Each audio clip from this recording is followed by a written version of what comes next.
Bueno, vamos a continuar con el tema funciones. Primero una aclaración. Yo en los videos hablo bastante más rápido en los de las clases que no tuvimos por videoconferencia por dos cuestiones. Una, que cuando estábamos teniendo la videoconferencia había una interacción de ida y vuelta a través justamente de la red, ¿sí? Entonces yo hacía una pregunta o interpelaba, esperaba que abrieran y participaran y seguíamos avanzando según el ritmo que iban marcando ustedes. Entonces ahora ese intercambio va a estar, pero de manera asincrónica. Lo van a hacer después de ver los videos, van a consultar en los foros de consulta del aula virtual o en las videoconferencias de consulta. Y por otro lado, voy a hablar más rápido para que dure menos el video, así se puede subir más fácilmente. De todas maneras, recuerden que ustedes ponen pausa, lo vuelven a escuchar y se permiten de ese modo acomodar los tiempos de manera personalizada. Entonces, ya habiendo definido bien el concepto de función, vamos a ver cómo estudiar las funciones. ¿Por qué? Ustedes a lo largo de las carreras van a trabajar con funciones aplicadas a las ciencias experimentales. Entonces es importante poder, dada la ley de una función, poder determinar qué propiedades cumple la función. Y nos va a permitir distinguir una de otra. Por ejemplo, una de las primeras cosas que van a ver, si es que no la vieron ya, en química inorgánica, es que para los gases ideales hay una relación, una ecuación de estado que vincula presión, volumen y temperatura de los gases ideales. Y entonces van a ver que hay una relación entre presión y volumen que no es la misma que la que hay entre presión y temperatura o temperatura y volumen. Entonces, hay funciones dando vuelta, pero es importante ver que van cambiando las leyes y además de las leyes, obviamente también cambian su gráfica. Entonces vamos a ver qué propiedades distinguen a unas funciones de las otras. Vamos a ver cómo se van expresando de distintas maneras esas propiedades, ya sea en el gráfico o en la ley dada por una ecuación. Eso nos va a permitir distinguir cuando nos den, por ejemplo, muchas gráficas, teniendo un dominio de la parte algebraica, vamos a decir, bueno, esta gráfica representa presión en función de volumen, esta presión en función de la temperatura, volumen en función de la temperatura, ya directamente teniendo el dominio de la parte gráfica y algebraica de la función. Entonces, una de las propiedades que vamos a ver es si la gráfica de la función presenta o no algún tipo de simetría. Si la gráfica de la función es simétrica respecto del eje de las ordenadas, acá, ¿por qué dice eje Y? Porque los primeros ejemplos que vamos a ver, vamos a hacer ejemplos abstractos. Entonces al eje de las ordenadas habíamos dicho que genéricamente le llamamos como eje Y, pero en realidad es el eje de las coordenadas. Entonces el gráfico de f, si presenta simetría respecto al eje de las ordenadas, vamos a decir que la función f es par. ¿Qué sería simétrico respecto al eje de las ordenadas? Si ustedes pudieran doblar la hoja usando como línea de pliegue el eje de las ordenadas, la parte de la gráfica que está a la izquierda se les superpondría con la parte de la gráfica que está a la derecha. ¿Sí? Igual ahora vamos a ver animaciones que nos van a ayudar a clarificar este concepto, función par. También puede ser que el gráfico presente simetría respecto del origen del coordenada, del centro 0, 0. En ese caso diríamos que estamos frente a una función impar. Después vamos a estudiar la monotonía de la función, es decir, si en nuestro sentido de escritura, que sería de izquierda a derecha, ¿qué ocurre con el gráfico? Se eleva a medida que voy aumentando las x, es decir, a medida que aumentan las x, si es que llamamos con x la variable independiente. Sería a medida que aumento la variable independiente, los valores de la variable independiente. ¿Qué pasa con las imágenes? ¿Aumentan o disminuye? Es decir, la gráfica de la función va cada vez más para arriba o más para abajo. Bueno, si la gráfica, si tenemos un sistema de referencia, siempre tienen que tener en cuenta el sistema de referencia. Si marcamos que el eje X, el eje de las variables independientes, aumenta hacia la derecha y el de la variable dependiente hacia arriba, entonces si a medida que avanzamos con las variables independientes también aumentan las imágenes, decimos que la función es creciente. Caso contrario, si a medida que avanzamos aumentando los valores de x, ocurre que la gráfica cae porque disminuyen los valores de la imagen, decimos que la función es decreciente. Vamos a empezar por estas características y a medida que vayamos avanzando en la teoría vamos a analizar también si las curvas, las gráficas de las funciones tienen cumbres o valles. Cumbres sería que llega a un punto alto y después empieza a disminuir, y valle sería que llega a un punto bajo y después empieza a aumentar. Y los otros conceptos son un poquito más complicados que lo vamos a ir viendo con tiempo. Entonces, simetrías. Sea una función f cuya gráfica se da a continuación, la que está acá. Ya habíamos visto de la primera diapositiva que para determinar el dominio, primero teníamos que analizar si esta gráfica puede o no representar la gráfica de una función de x. Entonces, no salieron acá los nombres de los ejes, pero sería el eje de las abscisas, lo tomamos como eje x, el eje de las ordenadas como el eje y. Imaginamos la recta vertical que hacemos rodar, rodar, rodar, rodar, y vemos que cada recta corta a lo sumo en un punto, o sea que esta curva representa gráfica de una función de x. Luego, ¿cuál es su dominio? Otra convención. Si no ponemos en el extremo de esta línea, no ponemos ningún puntito, es porque esto continúa su tendencia. ¿Sí? Esto es lo mismo de este lado.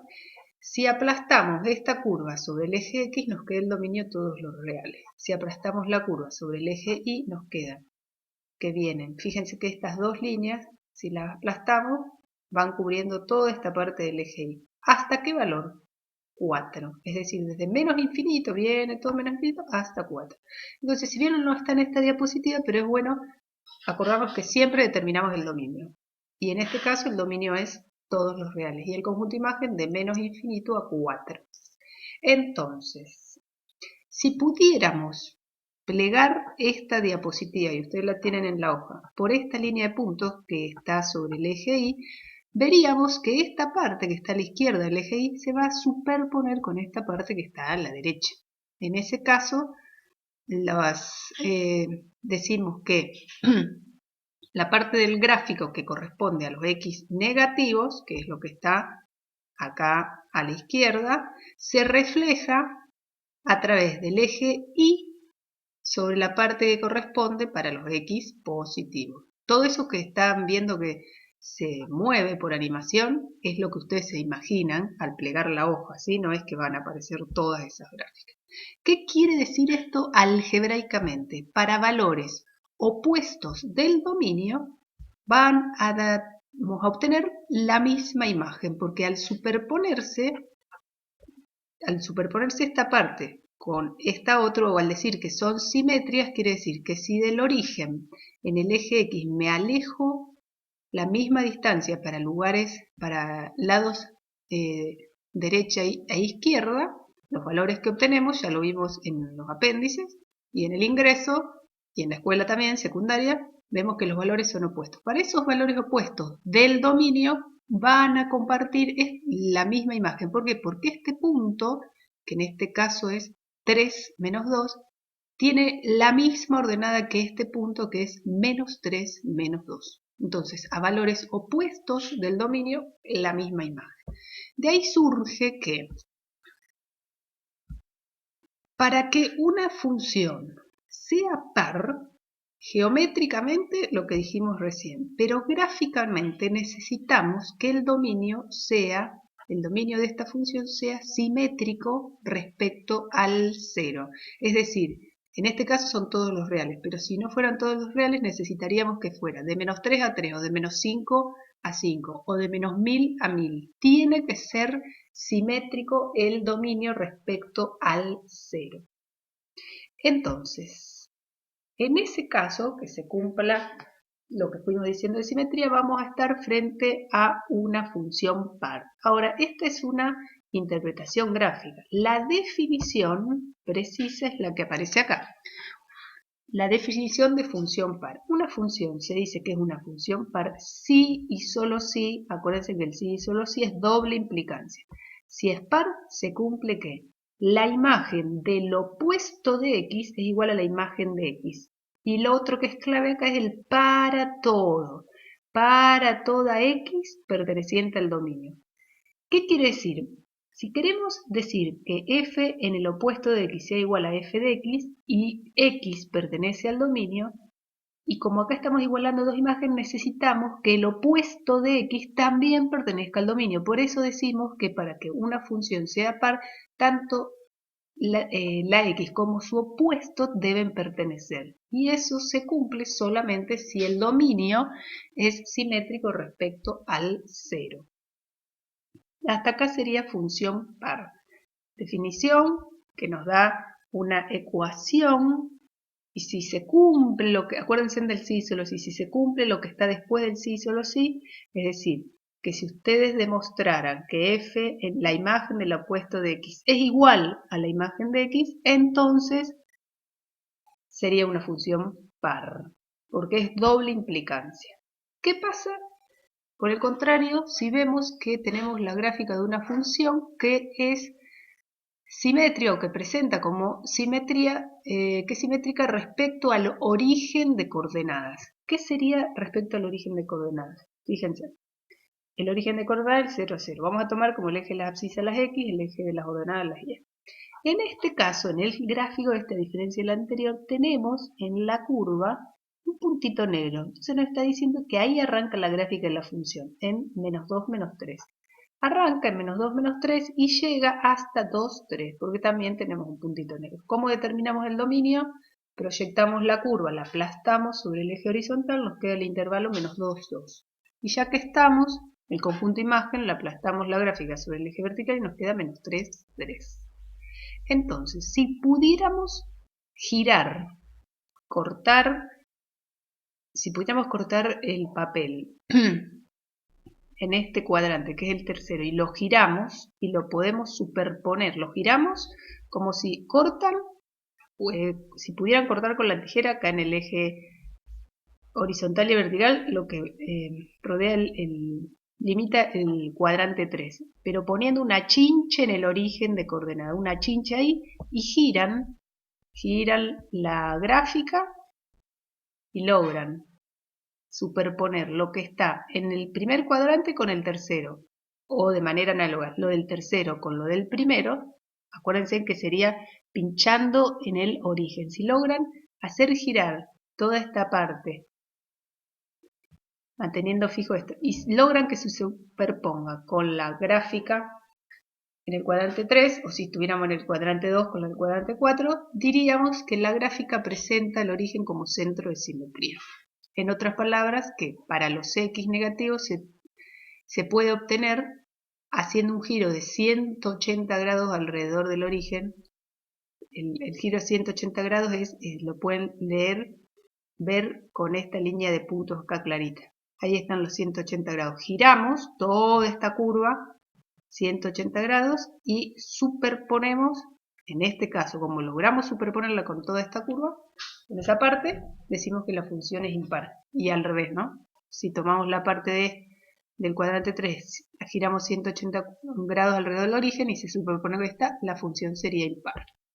¿Qué observamos? Que para valores opuestos del dominio, las imágenes, ¿cómo son? Si observamos valores opuestos del dominio, por ejemplo, el 2 y el menos 2 son valores del dominio que son opuestos. ¿Cómo son sus imágenes? Y acá repasamos leer imágenes del dominio. Tomamos el valor del dominio, menos 2. Bajamos hasta cruzar a la gráfica en un punto, este punto que marco acá, y después nos movemos horizontalmente hacia el eje de las ordenadas para hallar la imagen de menos 2, y es menos 3. Para la imagen de 2, ¿qué hacemos? Subimos hasta cruzar la gráfica en un punto y de ahí nos movemos horizontalmente hacia el eje Y. Y ahí la imagen de 2. Fíjense en que a valores opuestos del dominio 2 y menos 2, valores opuestos de imagen 3 y menos 3. Estamos en símbolo serían la imagen de menos 2, que nos dio menos 3, es la opuesta de la imagen de 2. Por eso decimos a valores opuestos, comparen este con este, valores opuestos del dominio, 2 y menos 2, valores opuestos de imagen. Por eso acá está este menos, que representa opuesto de la imagen de 2, igual a la imagen de menos 2. Presenta entonces la gráfica de f simetría respecto al origen de coordenadas y decimos que f es una función impar. La definición a través de una expresión algebraica es: una función se dice que es una función impar si, solo si, nuevamente aparece la doble implicancia. Fíjense, la imagen del opuesto de x es igual al opuesto de la imagen de x. Es medio trabalengua, pero recuerden la propiedad gráfica: a valores opuestos del dominio, valores opuestos de la imagen. Y eso se traduce.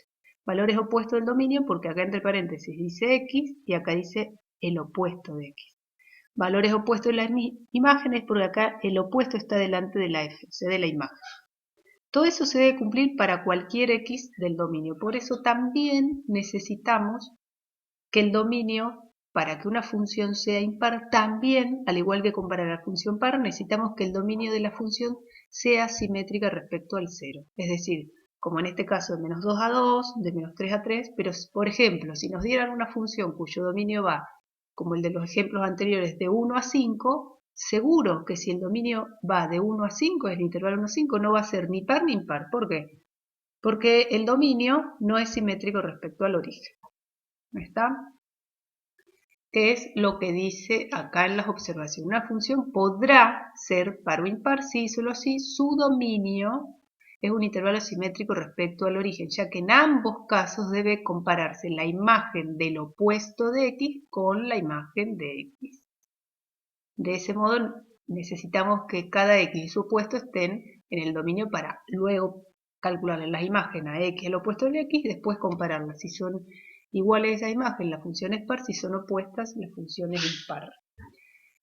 Otra observación: si x igual a 0 pertenece al dominio de una función par, necesariamente la imagen de 0 tiene que ser 0. Es decir, si estamos analizando imparidad, función impar, debe pasar, si es que el 0 pertenece al dominio, debe pasar por el origen 0, 0. Y otra cosa, la propiedad de que una función sea par o impar está ligada a la simetría de la gráfica. La gráfica, visualizamos la gráfica, según la simetría de la gráfica, podemos decir si es par o impar. Si no presenta ningún tipo de simetría, ni respecto al eje Y ni respecto al eje X, descartamos que sea par e impar. Por otro lado, habíamos dicho que íbamos a analizar la monotonía de la función. Entonces, hay que aclarar qué sistema de referencia cartesiano ortogonal vamos a usar. Por eso acá está aclarado los valores. Insisto que la X podría ser cualquier letra. En este caso las abscisas crecen para la derecha y las ordenadas crecen hacia arriba. Entonces, si nos movemos de izquierda a derecha, es decir, en sentido de crecimiento de las X, de izquierda a derecha, crecimiento de la X, la curva, la recorremos la curva de izquierda a derecha y vemos que cada vez se va elevando la curva.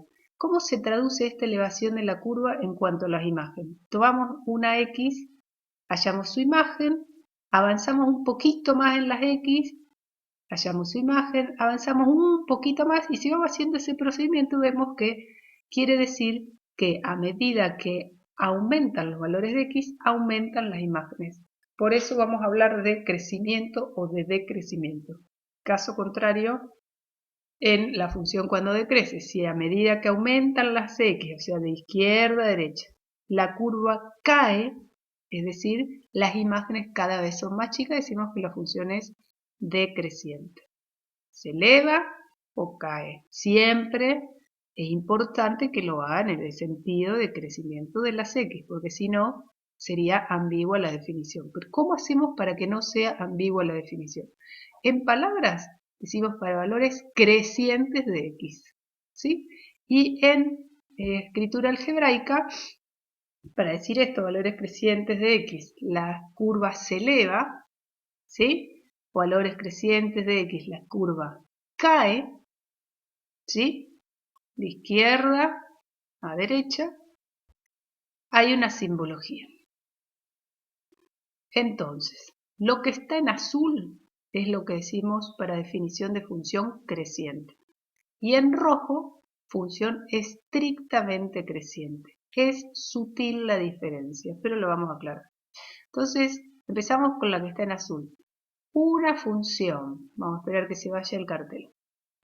Una función, decimos que es función creciente en su dominio, una función f es una función creciente en su dominio si y solo si, otra vez la doble implicancia, si y solo si se verifica para todo, fíjese que otra vez para todo par x1, x2 del dominio. ¿Qué quiere decir? Que cualquier par de valores que yo tomo en el dominio, cualquier par de valores distintos, pero no al azar, sino que cualquier par de modos que cumplan que x1 es menor que x2, entonces la imagen de x1 es menor o igual que la imagen de x2. Eso si se verifica que cualquier par que tomen ustedes de elementos del dominio, de modo que uno sea menor que otro. Si a medida que aumentamos las x, porque fíjense que si x1 es menor que x2 es porque al pasar de x1 a x2 estamos aumentando los valores del dominio. ¿Qué pasa con los valores de la imagen? F de x1, la imagen de x1 es menor o igual que la imagen de x2. Entonces, al aumentar las x, aumentan las imágenes. Si aumentan o permanecen iguales, por eso está el igual, si aumenta decimos que la función es creciente en el dominio. En cambio, si vamos a hablar de función estrictamente creciente, si a medida que aumenta los valores de x, pasar de x1 a x2, aumentamos los valores de x, la imagen de x2 es mayor, por eso acá está en rojo, es mayor que la imagen de x1. Es decir, que sería función estrictamente creciente. A medida que aumentan los valores de x, aumentan los valores de sus imágenes.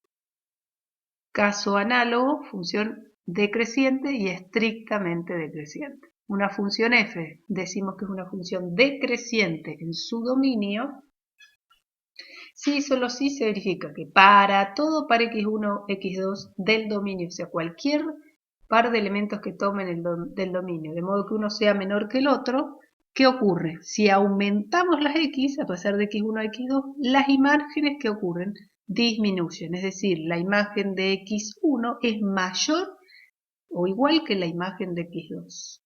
¿Cómo se traduce que las imágenes sean menores? Bueno, porque la curva van a ver que cae, de izquierda a derecha cae. Y si para todo par x1 y x2 del dominio se verifica que la imagen, si x1 es menor que x2 y la imagen de x1 es mayor estricta que la imagen de x2, y eso sería lo que está en verde, esto decimos, este símbolo mayor, decimos que es estrictamente decreciente en su dominio. Entonces esas serían las formas. La definición, donde aparece todo en símbolos para que sea genérico y nos sirva para analizar cualquier función. Algebraicamente, si tenemos la ley, lo analizamos con esta definición. Y si tenemos la gráfica, tenemos que tener en cuenta el sistema de referencia hacia dónde crecen los valores de las variables dependiente e independiente. Acá están los gráficos. La que está en rojo sería estrictamente creciente. Obviamente que si es estrictamente creciente, también podemos decir función creciente, porque si es mayor, con más razón es mayor o igual. Eso es un poco tener repasado el símbolo este de mayor y mayor. ¿Qué diferencia hay entre mayor y mayor igual? El mayor igual incluye que sean iguales, por eso si es mayor, con más razón va a ser mayor o igual. Entonces, en este caso, fíjense que a medida que avanzamos con las x, crecen las X de izquierda a derecha, siempre van en aumento las imágenes, es estrictamente creciente. En este segundo caso, a medida que avanzamos con las X de izquierda a derecha, las imágenes primero aumentan, porque lo vemos porque la gráfica va elevándose. Después hay un tramo en que la gráfica para valores crecientes del dominio, la gráfica permanece planchada, ¿sí?, en una meseta y después sigue subiendo. Esta función es creciente a secas. Esta de la izquierda decimos que es creciente, y si quieren estar un poquito mejor, más ajustado, decimos que es estrictamente creciente, la de la izquierda, ¿sí? La de la izquierda es estrictamente creciente. ¿Qué serían ejemplos de gráficas de función estrictamente decreciente? Entonces, a medida que avanzamos con las X de X1 a X2, la curva cae. ¿Por qué? Si este punto que está acá está más a la derecha que el otro, si está más a la derecha, las X son mayores, pero además de estar más a la derecha, está más abajo, entonces las imágenes son menores. Y función decreciente a seca puede ser que decaiga la curva o llegue a una meseta. Entonces, esa sería la visualización gráfica de las definiciones que están recuadradas, ¿sí? Entonces, una vez que ya vamos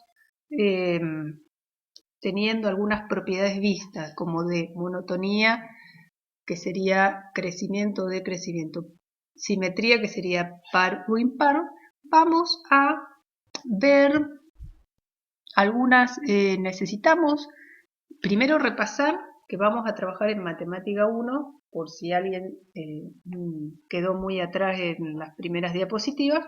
En matemática 1 vamos a trabajar con funciones reales a variable real, que serían funciones donde el dominio, acá tenemos, está escrito como aplicación, ¿sí? F, que va del conjunto A al conjunto B, tal es que tanto el conjunto A, que es el dominio, está contenido en los reales, como el conjunto B, que es el codominio, está contenido en los reales.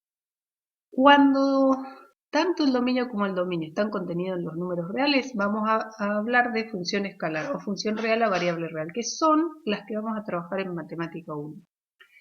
Cuando ya vamos estudiando las propiedades, ¿sí?, después vamos a empezar a analizar lo que llamamos funciones prototipos. ¿Qué funciones prototipos vamos a ver en matemática 1?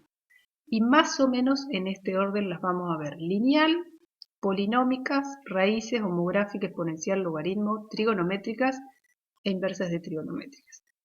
Pero, bueno, primero vamos a ver algunas operaciones y después vamos a ir pasando a los distintas funciones prototipos. Estas son las funciones prototipos o elementales. Después, a medida que avancemos con la materia, vamos a ver que hay otras que empiezan a ser un poquito más complejas porque aparecen en sus leyes como mezcladas todas estas funciones elementales, ¿sí? Entonces, dentro de lo que son las polinómicas vamos a trabajar en primera instancia con las potencias y la cuadrática, son las más simples.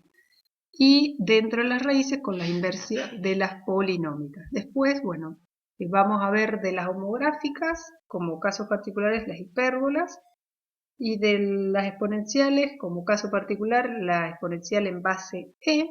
Sí, exponencial se llama porque la variable independiente está en el exponente. ¿Y por qué el caso particular en base e? Si bien vamos a ver otros casos, pero ¿por qué especialmente es importante la del base e? Porque la mayoría de los fenómenos biológicos responden a funciones exponenciales en base e. Por eso después vamos a ver que, bueno, esta letra E representa un número que se llama número neperiano, que es un número irracional, es decir, un número con infinitas cifras decimales no periódicas, ¿sí? En logaritmos, ¿qué vamos a ver?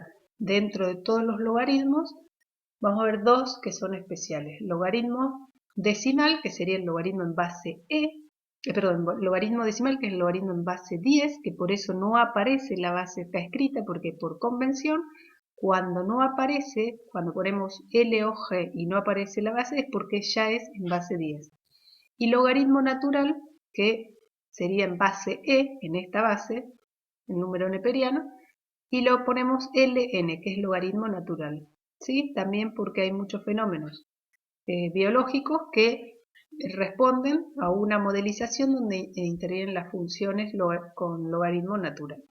Dentro de las funciones trigonométricas vamos a trabajar con seno, coseno y tangente y sus inversas. Por eso habíamos dicho que este tipo de funciones trigonométricas lo estudiamos más en profundidad, vamos viendo ejemplitos simples, pero es todo un gran capítulo.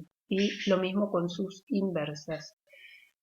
De todas maneras, si ustedes quieren ir repasando, sería muy bueno que todo lo del módulo del ingreso y lo de la secundaria, que ya insistimos que lo tienen que tener sabido, pero para quienes no lo hicieron hasta ahora, empiecen a estudiar todo lo del módulo de ingreso porque es súper importante que dominen las propiedades de números reales, ya sea de potencias, de exponentes, de raíces y de logaritmos y de trigonometría. Y todo eso que era de la secundaria lo tienen que saber de modo que puedan abordar de manera más llevadera o que no lleguen a las funciones exponenciales, logarítmicas o trigonométricas y no puedan conocer qué quiere decir el logaritmo en base 3 de 4, por ejemplo. Entonces, todo eso está en el módulo de ingreso, que está publicado en el transparente virtual en el aula virtual.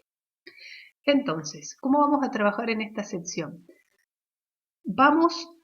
Como es muy heterogénea la población en matemática 1, es decir, en muchas, si bien el tema funciones es parte de los núcleos de aprendizaje prioritarios de la escuela secundaria, no en todas las escuelas se llegó a dar o no se llegaron a dar con la misma profundidad o se lo olvidaron. Entonces, vamos a partir, más allá de que haya personas que sepan mucho de funciones para tener un piso común, vamos a suponer que vamos estudiando funciones de a una por vez y las vamos incorporando, pero para partir la vamos incorporando gradualmente. Entonces cuando decimos, bueno, incorporamos, sabemos de todas estas funciones, a lo mejor haya alguien que sepa más, pero vamos a unificar y decir, bueno, hasta ahora en Matemática 1 trabajamos con estas.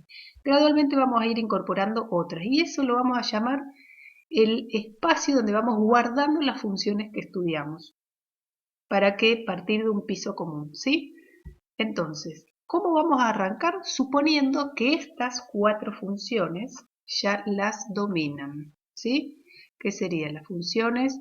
Además que ya las vimos en las primeras actividades de funciones, es las funciones que es sumar a la variable, la ley, ¿no? La ley, la función sumar k, ¿qué ley tiene?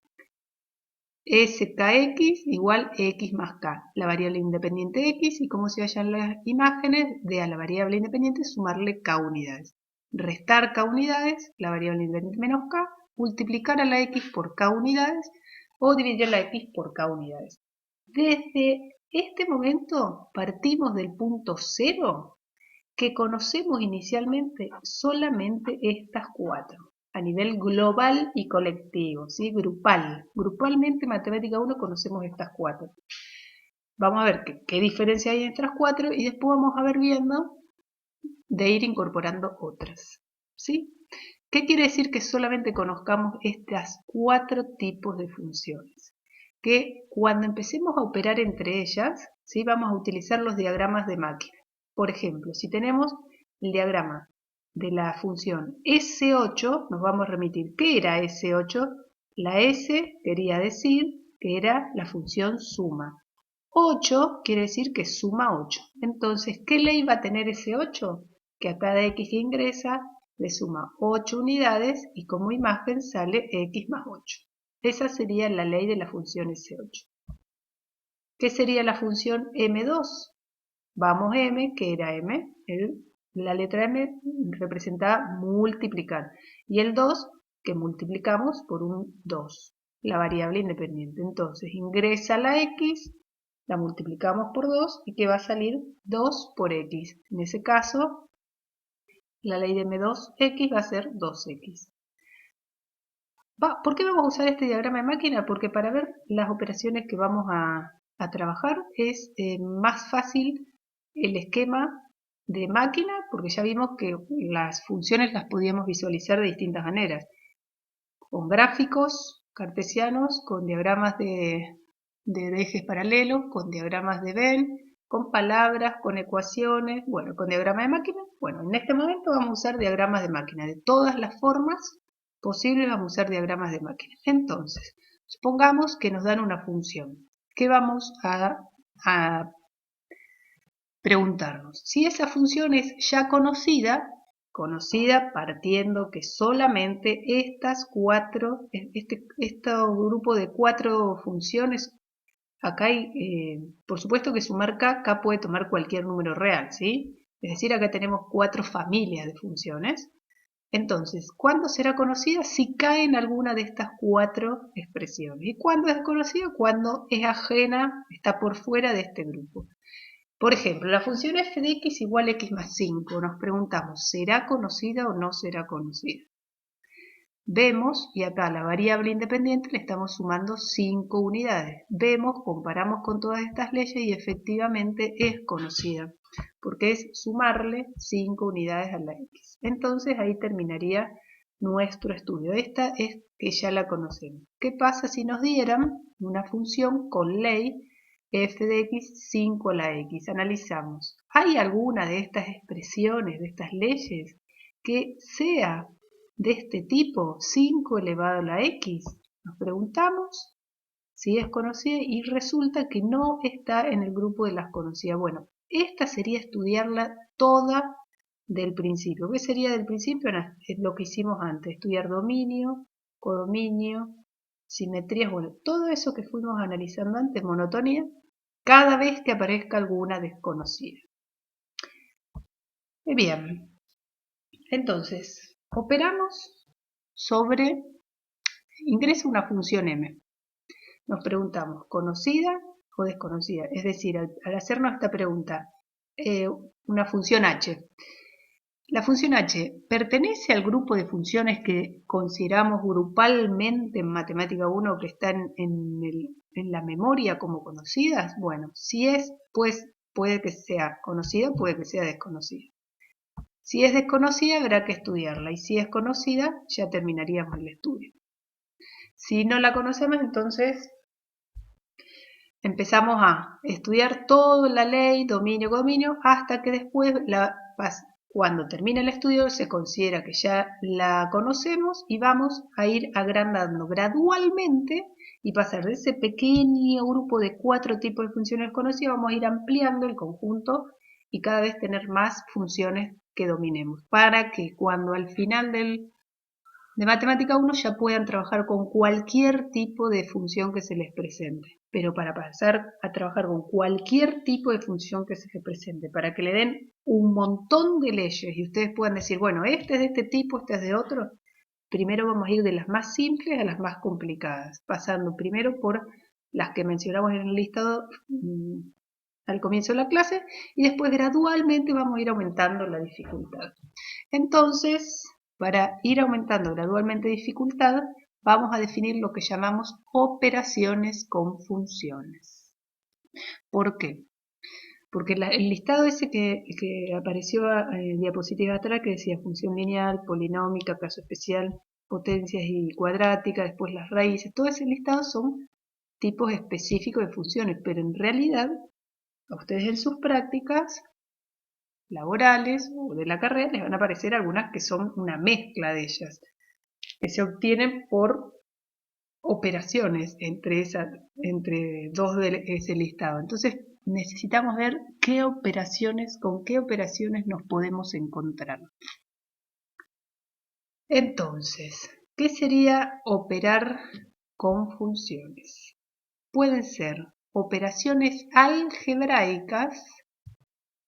Las operaciones algebraicas, al igual que vieron en la escuela, vamos a ver operación algebraica de suma de funciones, resta de funciones, producto de funciones y división de funciones. Entonces,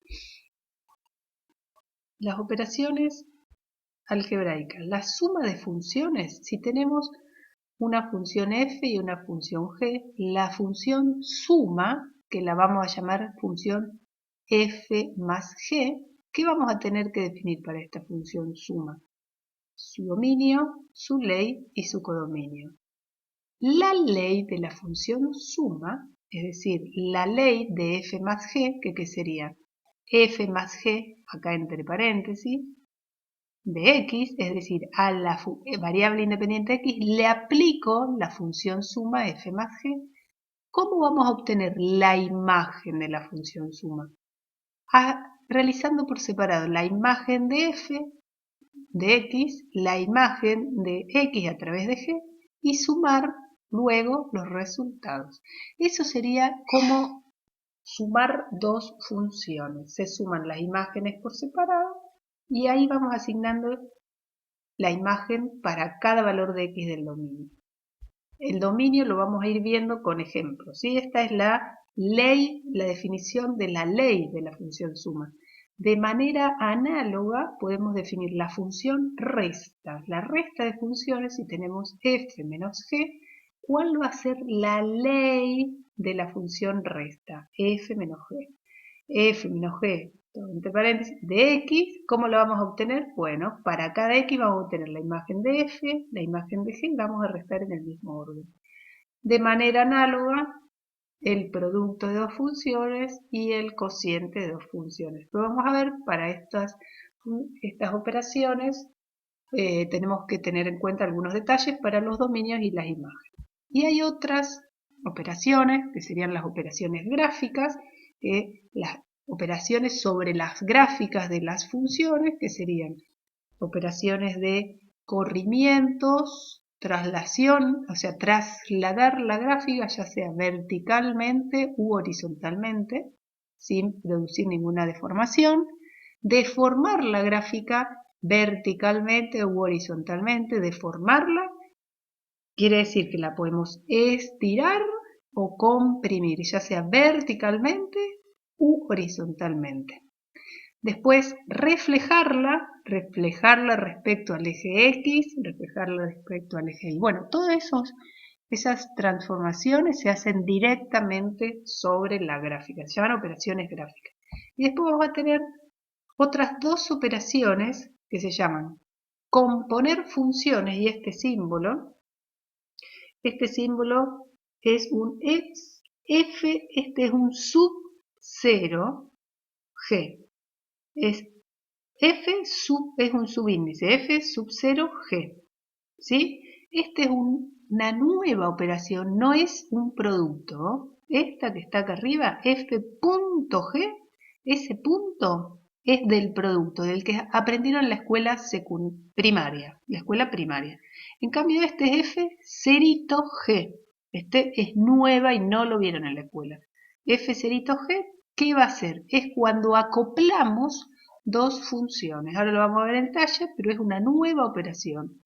Es aplicar primero una función, que lo vemos acá. ¿Cómo definimos la ley de esta función f cerito g, que es componer dos funciones? F cerito g es una nueva función que al aplicarla al x, ¿cómo sería? Es a la x que ingresa en el dominio, una x del dominio, le aplicamos primero la función g.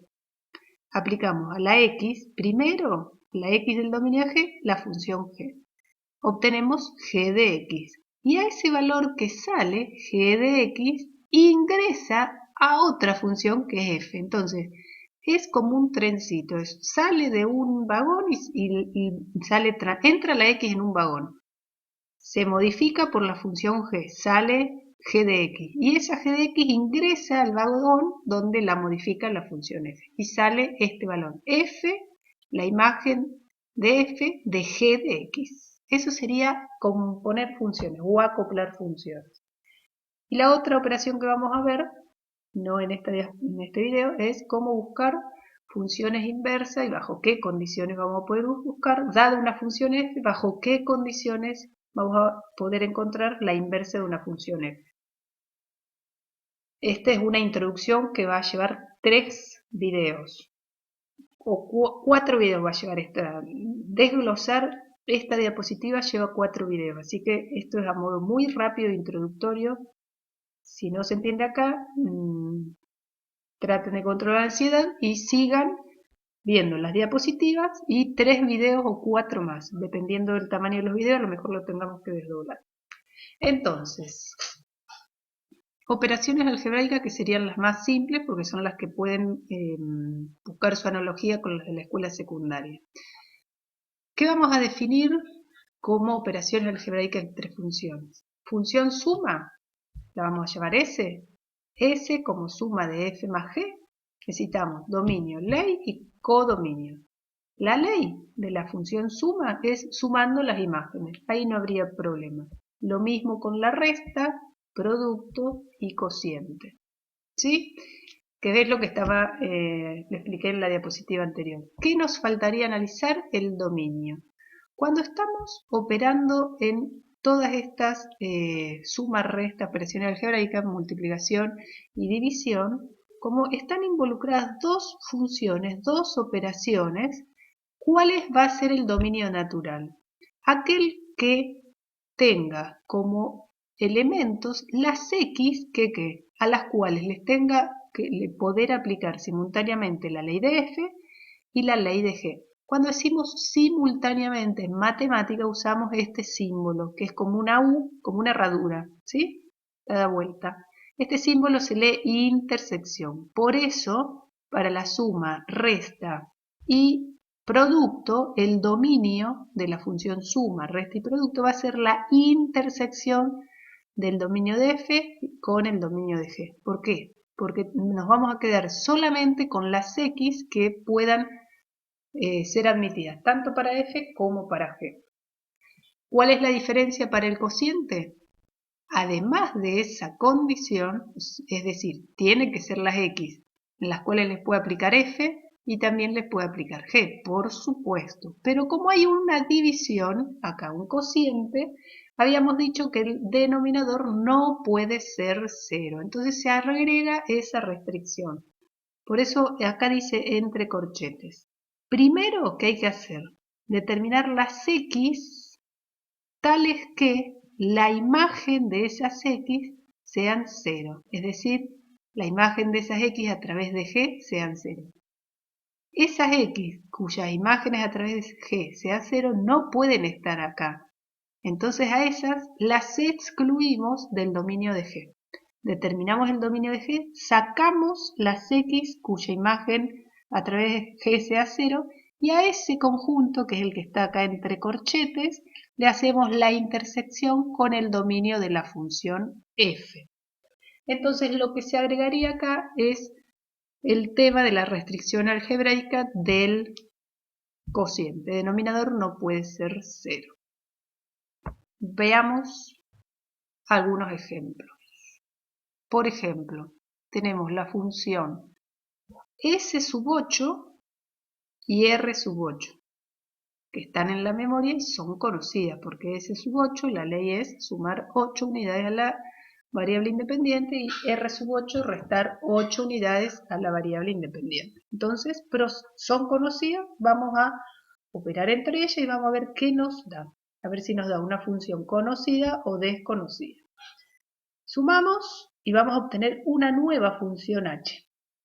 Y nos preguntamos si esa función h es conocida o no. Entonces, h, que es la suma de las otras dos, para eso sumamos las leyes, las imágenes que obtenemos de S8, x más 8. Y la imagen que obtenemos de R8, x menos 8. Cuando sumamos, se cancela el 8 positivo con el 8 negativo y nos queda 2x. Esta 2x nos preguntamos, ¿es conocida o desconocida? Si no se acuerdan, ponen pausa, reflexionan, pueden ir hacia atrás en las diapositivas y van a encontrar que es conocida, porque es multiplicar a la variable independiente por 2. La función es la ley de la función M2. Entonces ahí terminaría nuestra búsqueda, nuestro análisis. ¿Por qué? Porque acá en este caso operamos dos funciones que eran conocidas, a través de la función suma las operamos entre ellas y llegamos a que es conocida. Entonces ahí terminaría nuestra búsqueda. Ya finaliza. Pero general, la mayoría de las veces que operemos con dos funciones conocidas, vamos a ver que llegamos a otra que no las vamos a conocer. Por ejemplo, miren qué simple este ejemplo y ya se empieza a complicar. Si sumamos, o sea, tan fácil la operación como una suma, y sumamos dos funciones tan fáciles como son S8, cuya ley está acá, S8 a cada X le asigna como imagen su valor más 8, aumentado 8 unidades. Y M2, M2 a cada X que ingresa, cada valor que ingresa le asigna su duplo. O sea que son muy elementales, ya son conocidas. S8 y M2 por separado son conocidas. ¿Qué pasa si las sumamos?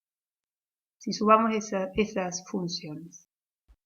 Entonces, fíjense, en ingreso una X va por un camino S8 y por otro camino M2. Corren al mismo tiempo. De una sale X más 8.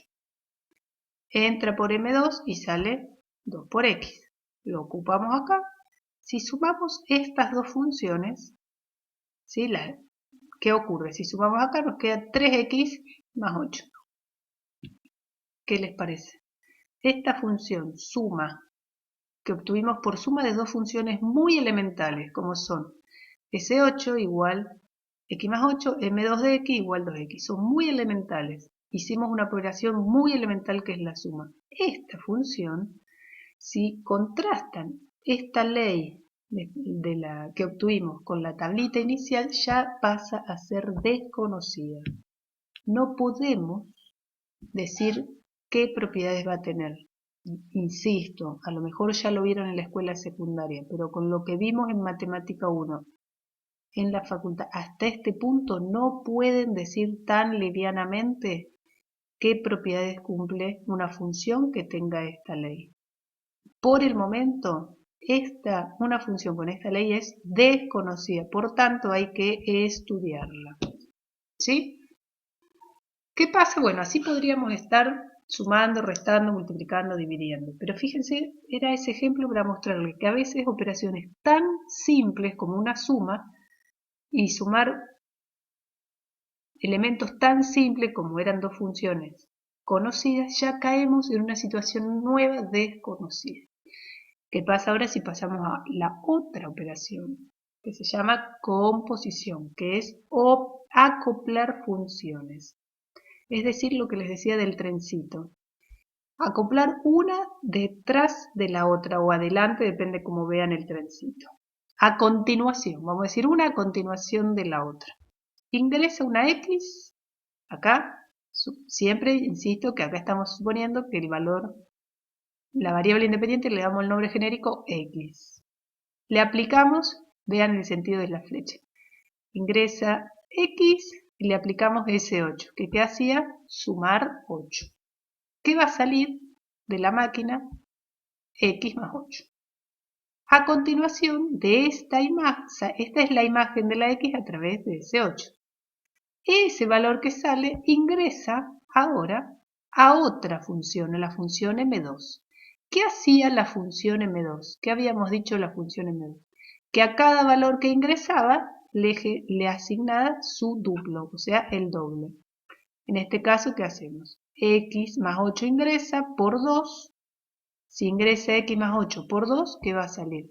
2X más 16. Hay que hacer la operatoria de factor común.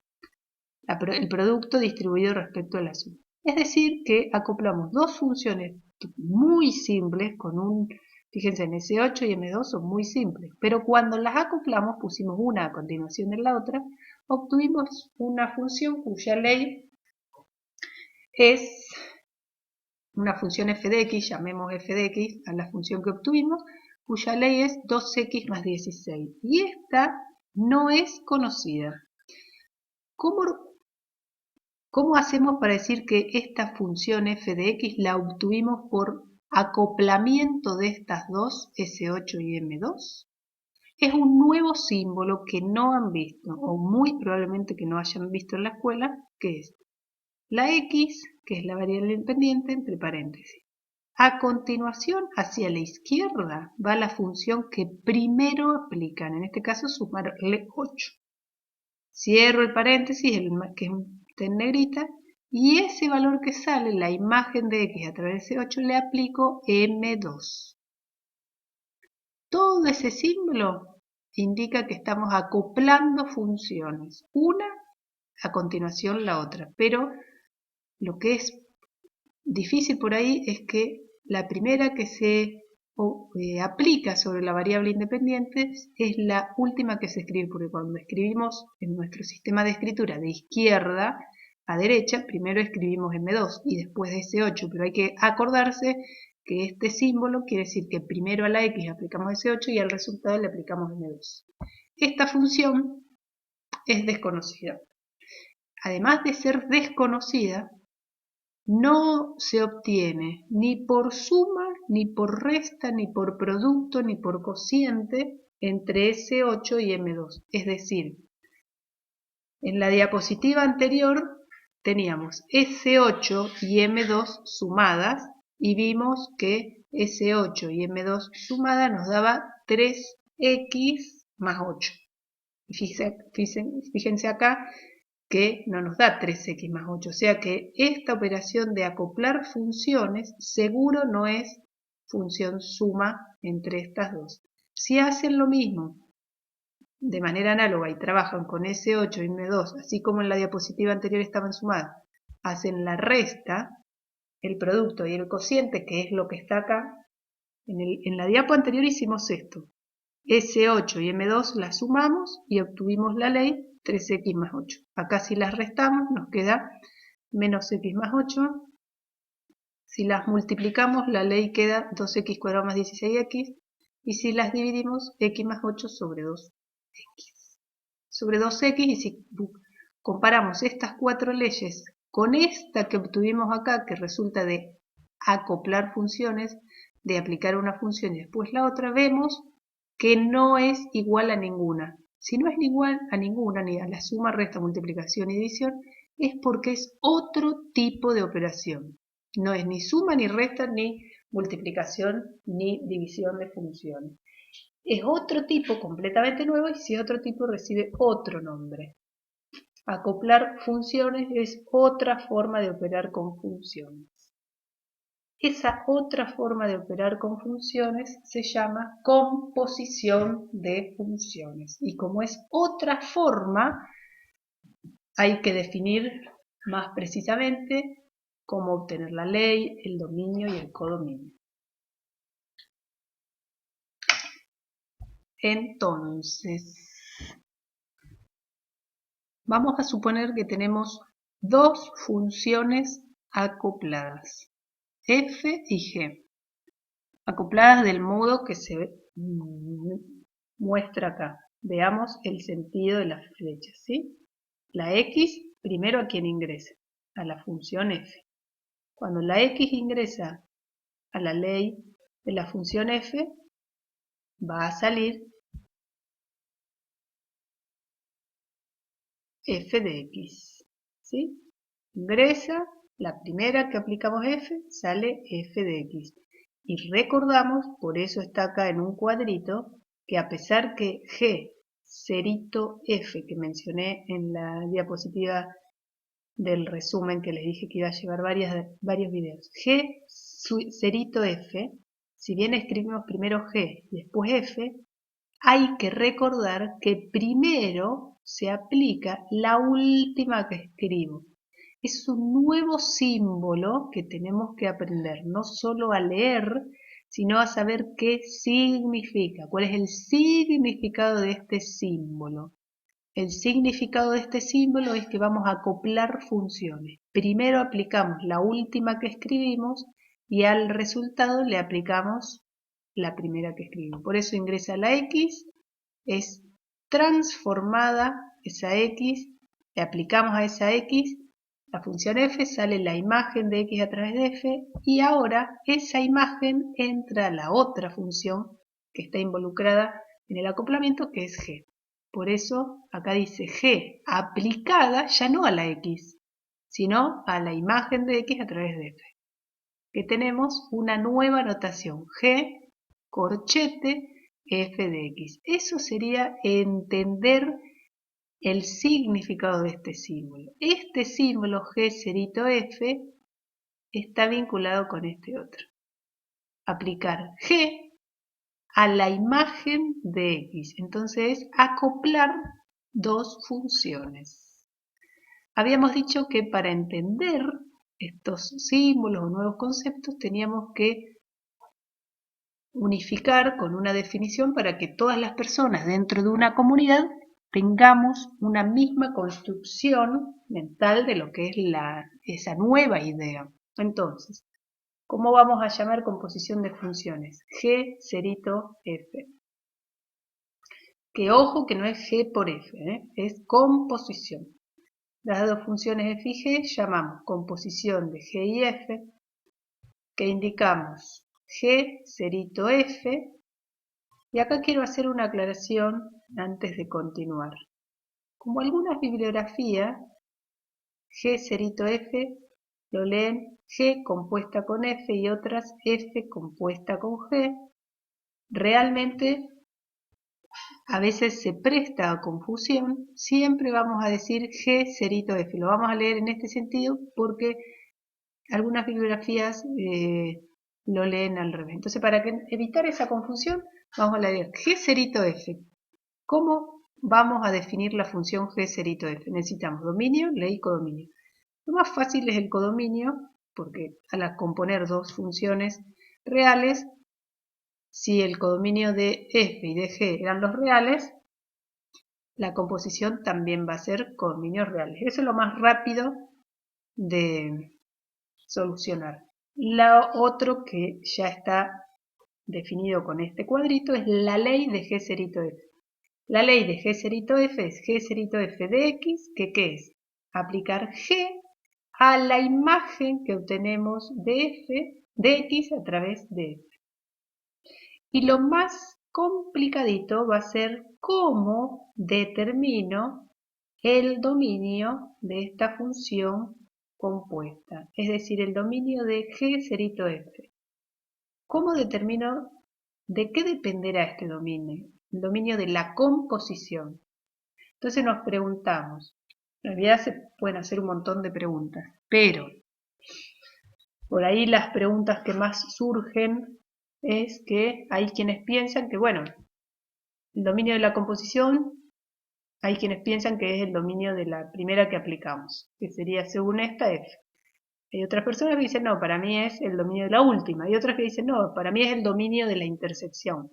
Bueno, en realidad hay que analizarlo más en detalle porque no lo que creemos de manera así con ejemplos no lo podemos generalizar en una definición.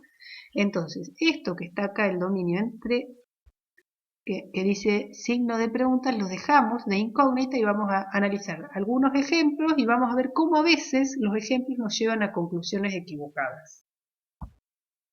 Supongamos, tenemos arrancamos con el ejemplo y vamos a acoplar M5 y R8. Primero M5, después R8.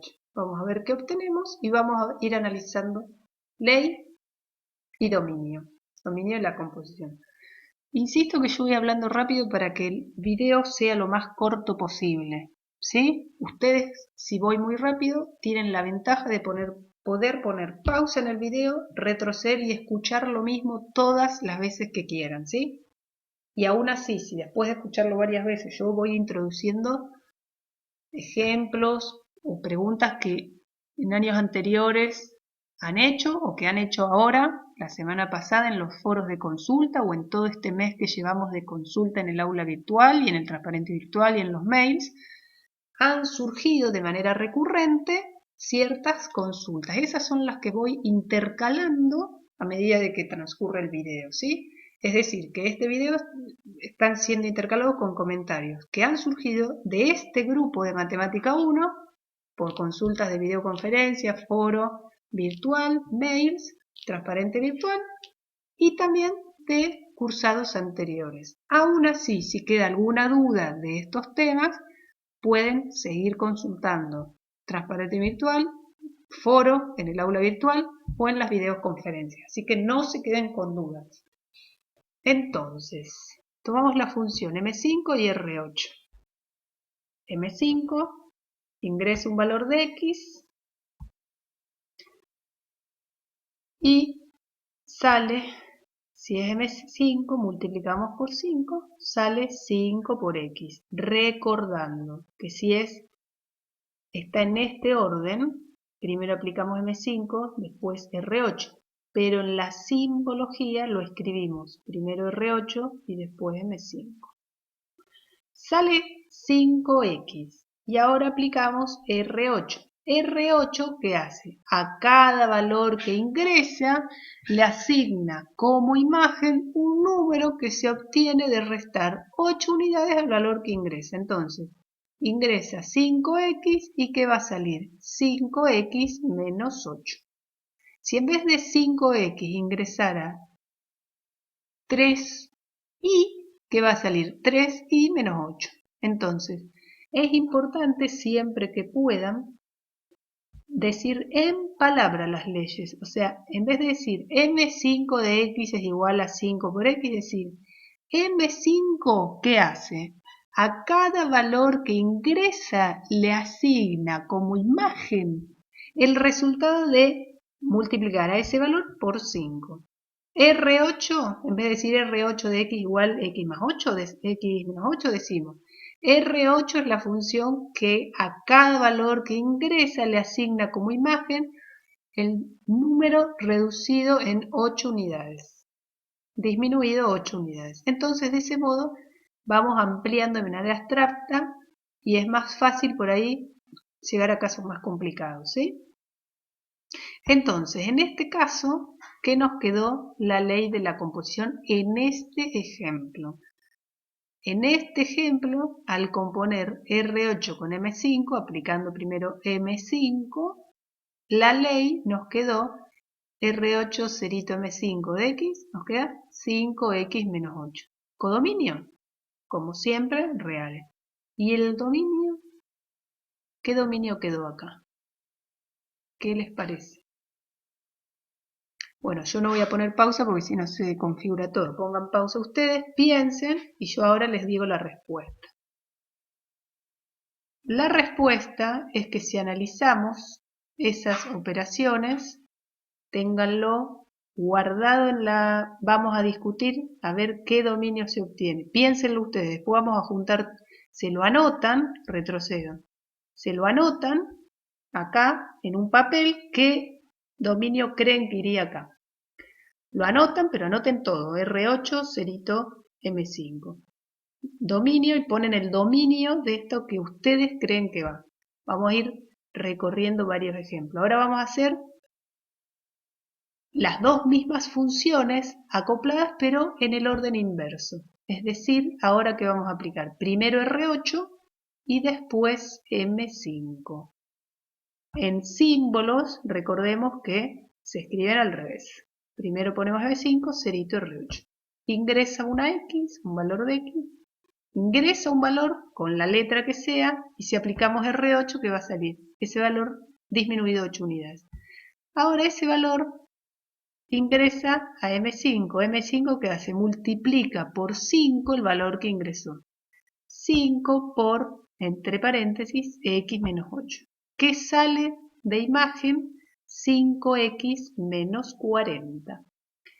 Entonces, primera observación. Cuando componemos M5 y R8, pero en el otro orden, fíjense que en la diapositiva anterior habíamos compuesto R8, cerito M5. Ahora componemos M5 compuesta R8. Este es el que hicimos ahora. La ley que nos quedó, M5 cerito R8 de X, 5X menos 40. El dominio, si alguien se anima, se lo va reflexionando, lo va escribiendo aparte, lo vamos a dejar por ahora en suspenso, codominio todos los reales. Si contrastamos esta ley con la de la diapositiva anterior, fíjense, M5 cerito R8 de X, obtenemos 5X menos 40. En cambio, si hacemos R8 cerito M5 de X, 5X menos 8. Primera observación, que ya con dos ejemplos que tomamos, dos funciones muy simples, M5 y R8, Hicimos la composición en distinto orden y ya las leyes nos dieron diferentes de las composiciones. Si las leyes nos dan diferentes, como la ley era una condición necesaria para la igualdad de funciones, si las leyes son diferentes, las funciones son diferentes. Es decir, que la conclusión es que la composición de funciones no es conmutativa. Las operaciones de conmutativa es la misma que trabajaron en la escuela secundaria, ¿sí? Conmutar es cambiar el orden. Entonces, si cambiamos el orden en la composición, no nos da lo mismo.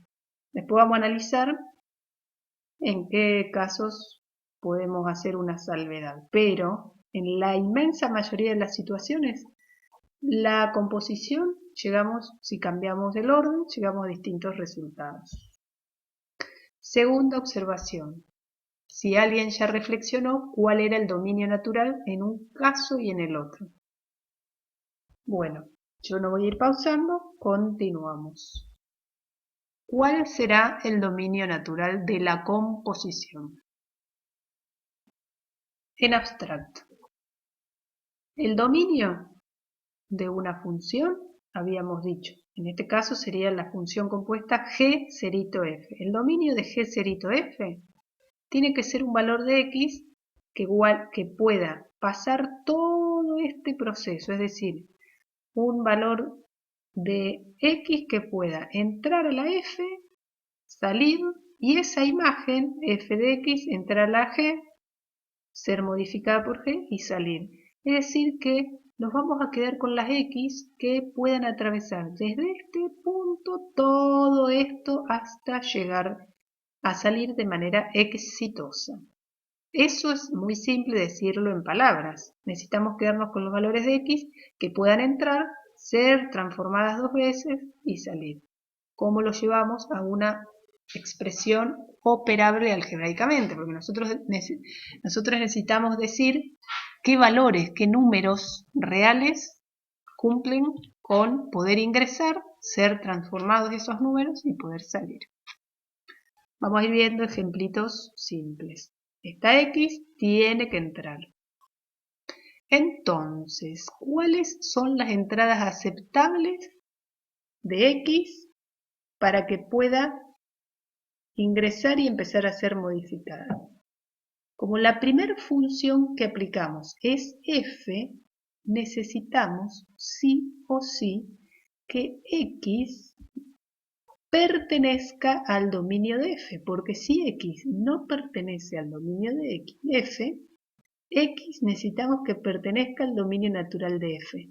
¿Por qué? Porque si no le cortamos en este punto de entrada, si x no pertenece al dominio natural de f, en este punto queda excluida de todo el proceso. Entonces la primera condición necesaria es que x pertenezca al dominio de f, porque si no la dejamos fuera de arranque. La pregunta es, ¿será suficiente esa condición? Es decir, ¿es necesaria? Seguro, porque necesitamos que pertenezca al dominio de f para poder ingresar. Ahora, con esa condición, además de ser necesaria, ¿es suficiente? Porque si fuera necesaria y suficiente, concluiríamos que el dominio de la composición es igual al dominio de la primera función que aplicamos, que en este caso es f. Reflexionen un poquito sobre esa situación y vuelvan a las diapositivas. ¿Qué sería eso llevado a palabras? Armar una primera hipótesis o conjetura, es decir, una afirmación que no sabemos si es correcta o no. Proponemos de hipótesis. El dominio de la composición G cerito F, recordando que si es G cerito F, primero aplicamos F.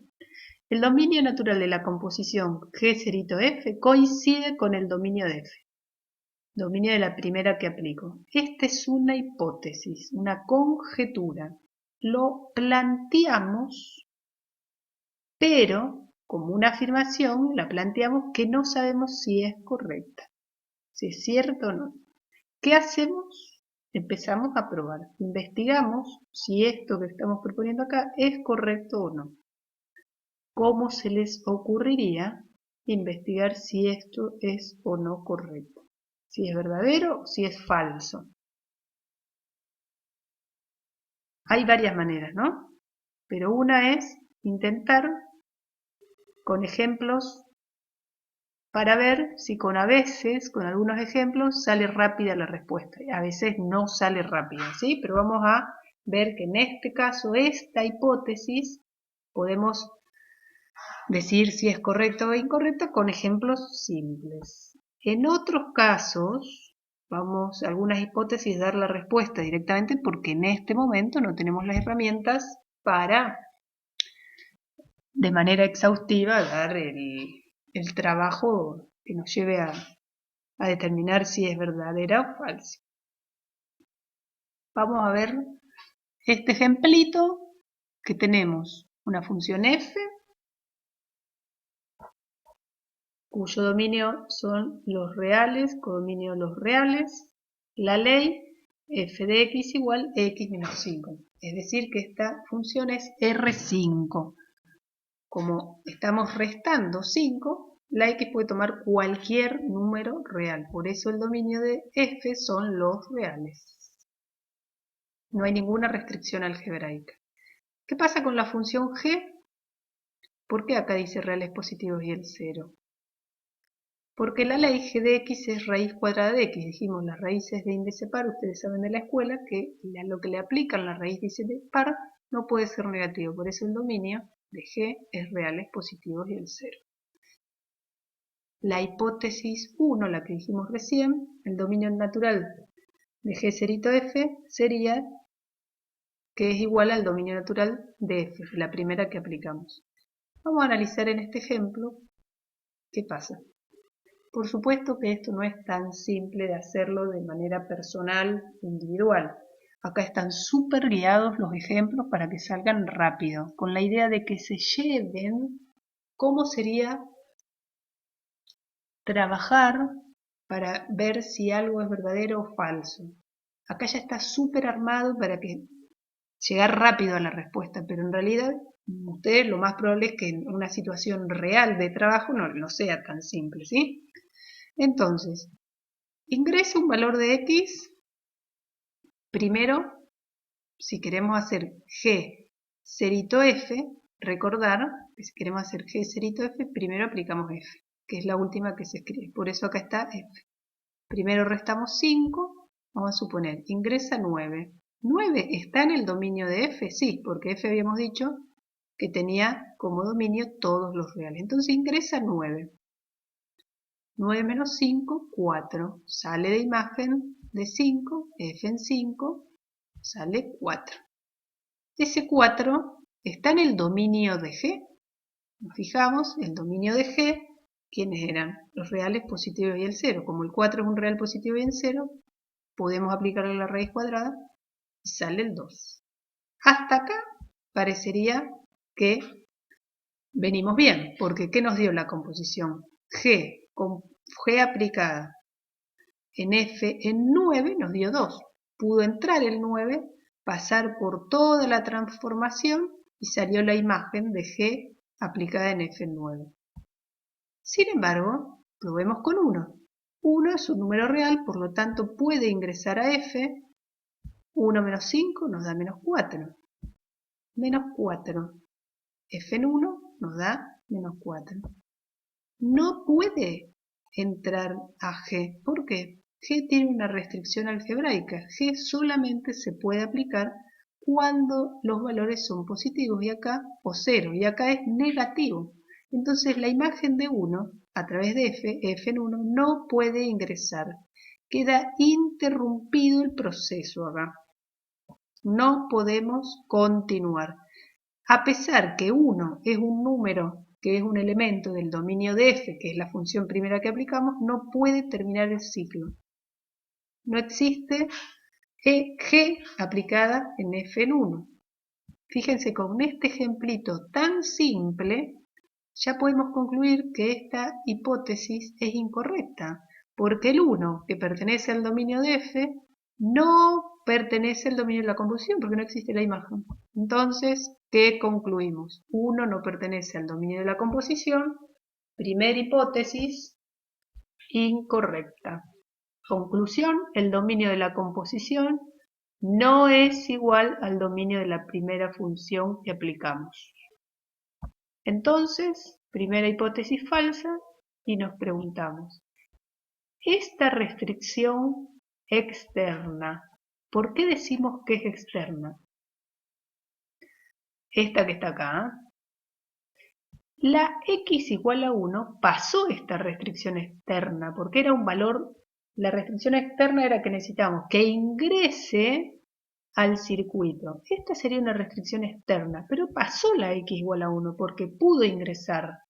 La restricción externa, que era que las x de ingreso fueran valores a los cuales les puedo aplicar f, esa es la restricción externa, la pasó bien. Sin embargo, además de la restricción externa, que sería que la x pertenezca al dominio de la primera función que aplico, aparece una restricción interna, lo que habíamos visto un par de diapositivas anterior, que la condición necesaria es que la x pueda entrar al proceso, y eso decíamos que x pertenezca al dominio de la primera función que aplicamos. Habíamos dicho que era condición necesaria, y la vamos a llamar restricción externa. Es necesario que pase esa restricción. Había quedado abierto si era suficiente. Y acá, con este ejemplo tan simple y elemental, quedó demostrado, justificado, que es una condición necesaria, pero no es suficiente, porque pasa la restricción externa y queda trunca acá por una restricción interna, lo cual es lógico, porque en realidad hasta acá no había, acá al comienzo no analizamos G, analizamos solo el dominio de F, pero como acá está operando la función, la segunda función, G, hay otra restricción. Entonces, ojo, que el valor de ingreso sea un elemento del dominio de la primera que aplicamos, una condición necesaria pero no suficiente. Hay que analizar esta restricción interna propia del proceso de composición. Nos preguntamos, en traducir en palabras sería, necesitamos, por eso dice condición necesaria. Primera, la que ya habíamos dicho, la de la restricción externa, que la x pertenezca al dominio de la primera función que aplicamos. Pero hay otra restricción, que la x pueda completar el proceso, y eso es la restricción interna. Piensen qué sería que la x pueda completar el proceso. Mientras tomo agua, piénsenlo. ¿Qué es lo que trabó acá el proceso? Que la imagen que obtuvimos de la primera función quedó imposibilitada de continuar el ciclo. Con eso va a estar relacionada la restricción interna. Pero ahora vamos a ver que si lográramos que cumpliera con estas dos restricciones, saldría y se completaría el ciclo. Entonces, cuando decimos que eso se cumplan las dos condiciones, decimos que es condición necesaria.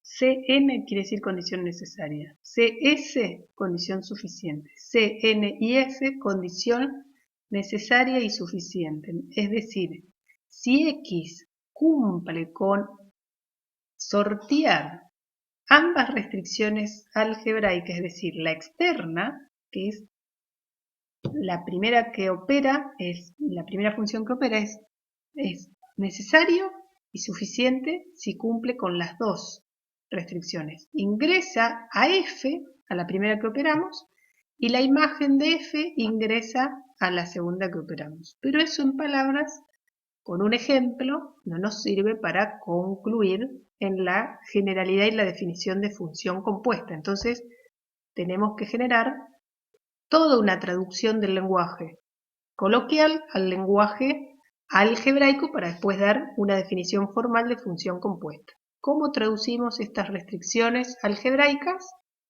a la definición de función compuesta. Vamos a ver antes otro ejemplito.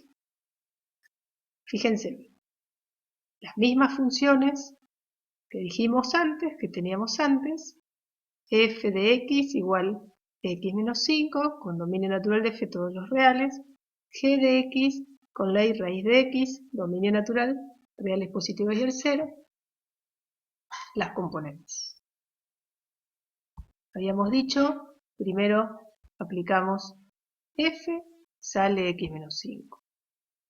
Cualquiera sea el valor de x, va a salir, cualquiera sea el valor que ingrese, sale el valor disminuido 5 unidades. Lo que vamos a necesitar que este valor disminuido 5 unidades pueda entrar en G, en la ley de G.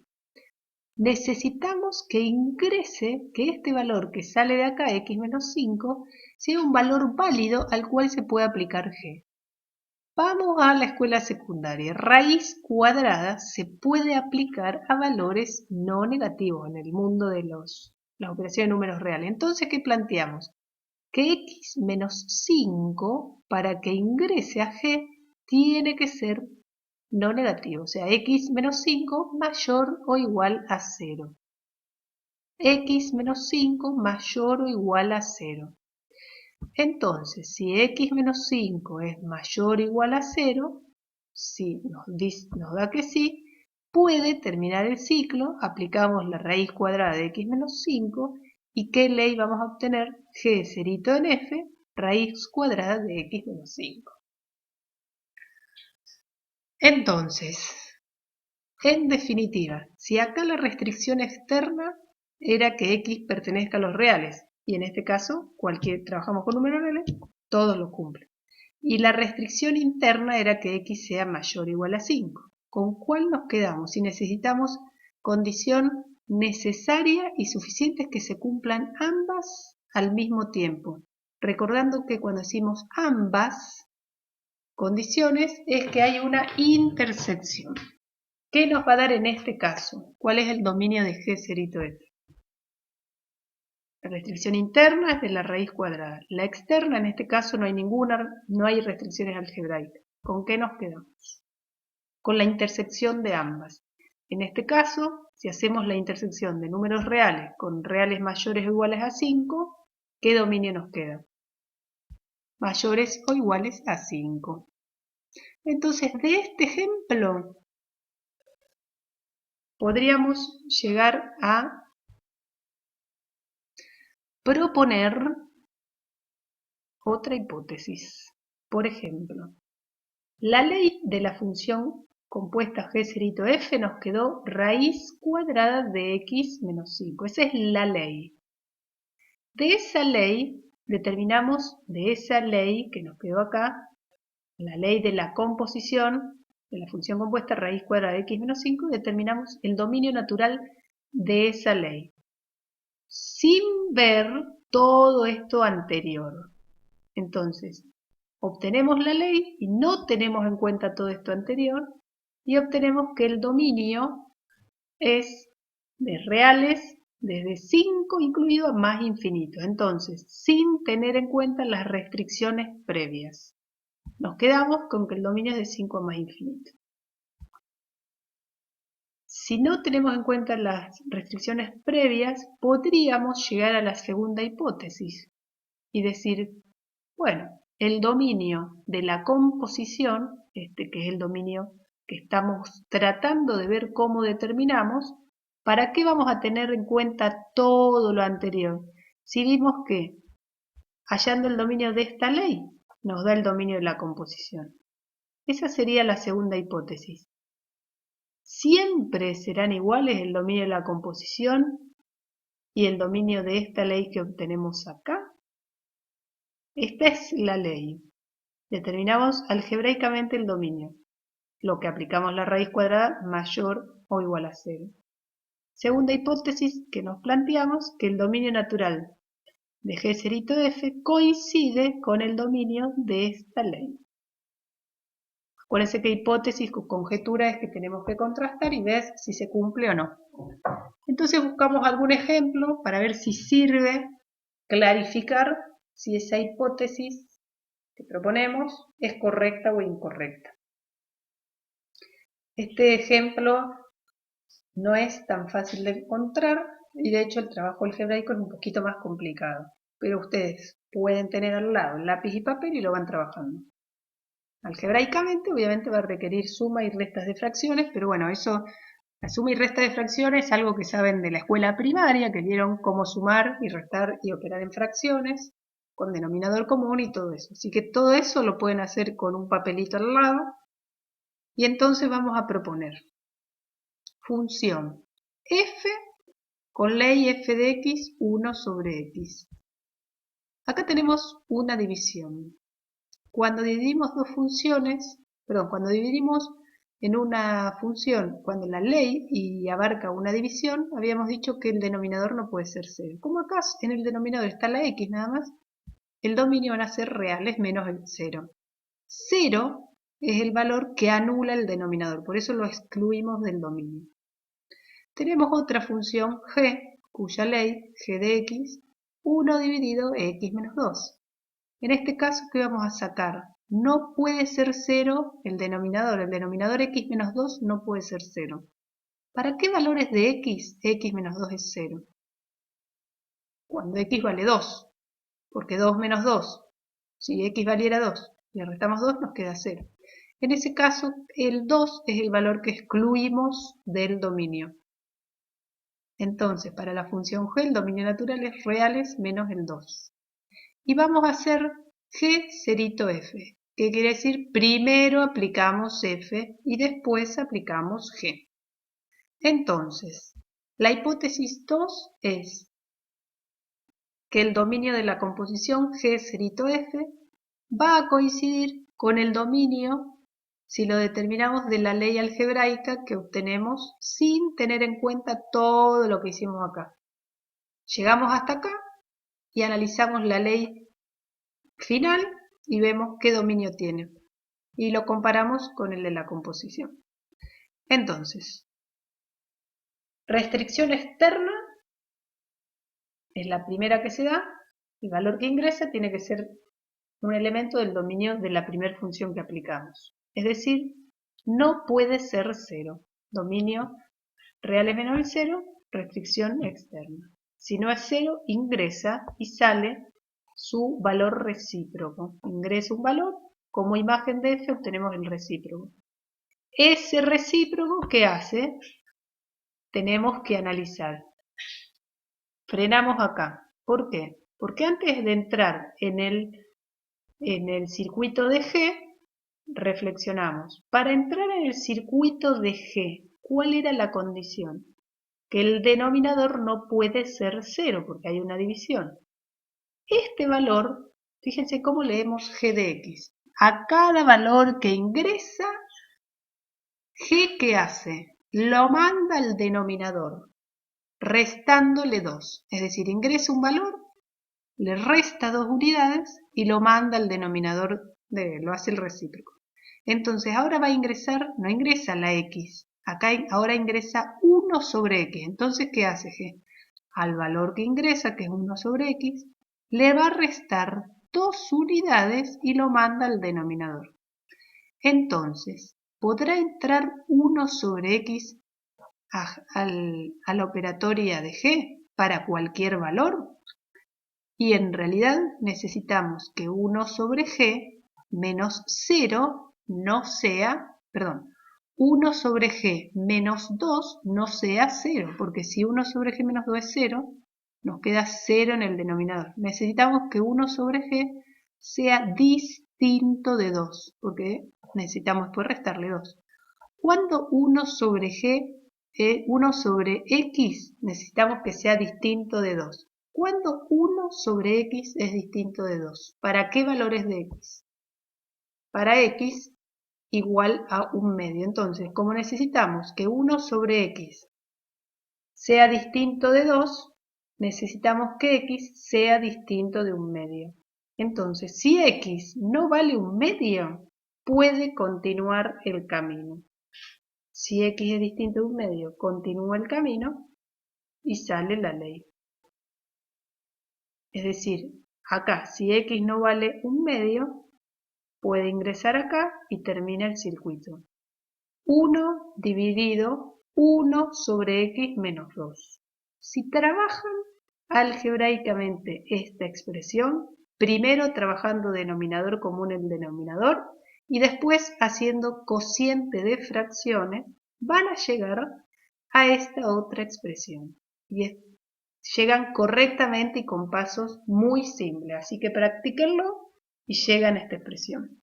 Acá llegamos entonces a lo que llamamos la ley de G cerito F. Esto es lo que yo les digo que van a tener que hacer trabajo algebraico en un papel. Demostrar que trabajando algebraicamente todo esto llegan a todo esto. Vamos a suponer que ya lo hicieron, ustedes pusieron pausa, trabajaron y llegaron exitosamente a esta ley. De esta ley, ¿cómo determinarían los valores de x que admiten ser aplicada esta ley, a los cuales se les puede aplicar esta operación? Repasamos. Para poder aplicar esta ley a las x necesitamos, como hay una división, que el denominador no sea 0, es decir, que 1 menos 2x no sea 0. ¿Para qué valores de x 1 menos 2x es igual a 0? Cuando x vale un medio, que esa es la restricción interna. Es la que dejamos acá afuera. ¿Sí? Entonces, tenemos dos restricciones, una interna y una externa. La externa tiene que ver con el dominio de la función primera que aplicamos y la interna con la que aplicamos segunda. Si determinamos acá el dominio de esta función, de la ley, y lo contrastamos con el de la composición, fíjense, si consideramos las dos restricciones, la interna y la externa, ¿cuál sería el dominio de la composición? Es decir, ¿cuáles son las x que cumplen exitosamente con las dos restricciones? Es decir, que ingresan la restricción externa, pasan la interna y salen. ¿Cuál sería el dominio de la composición? G cerito F. ¿Cuáles son las x que cumplen exitosamente con todo el proceso? Que le ganan a la restricción externa e interna. Serán las x que no son ni 0 ni un medio. Por eso el dominio de G cerito F son los reales excepto 0 y un medio. Ese es el dominio de la composición. Sin embargo, si ustedes no hacen todo este análisis completo, que ese es el correcto, esta es la forma correcta de hacer el análisis, ¿sí? Analizar tanto las restricciones externas como la restricción interna y porque se olvidan o porque desconocen, van directamente a esta fórmula que les quedó acá, cometen el error de analizarla directamente y se analizan directamente el último paso y determinan el dominio a partir de este último paso, les quedaría reales menos un medio. Fíjense que no coincide. Si ustedes determinaran el dominio de la composición a partir de este último paso, llegarían a que les queda reales menos un medio. Y si se fijan, no coincide con el dominio de la composición. ¿Por qué? Porque no se fijan en todo el proceso, se fijan solamente en el punto final. No tuvieron en cuenta todo esto. Entonces, con este ejemplo estaríamos diciendo que el dominio que determinamos de la expresión final, que es esta, algebraica final, no coincide con el de la composición, que era la hipótesis 2, que el dominio natural de G cerito F coincidiría con el dominio determinado de la ley. Entonces, como no coinciden, y con un ejemplito vimos que no coinciden, la hipótesis que habíamos planteado es falsa. Entonces, hasta este punto ya llevamos dos hipótesis falsas, dos hipótesis que propusimos como conjeturas, pero eran incorrectas. Una, les resumo, era que habíamos dicho que el dominio de la composición coincidía con el dominio de la primera función. Falso. Y esta segunda, que el dominio de la composición lo podemos determinar directamente de la ley esta que obtenemos, algebraica. Falso también.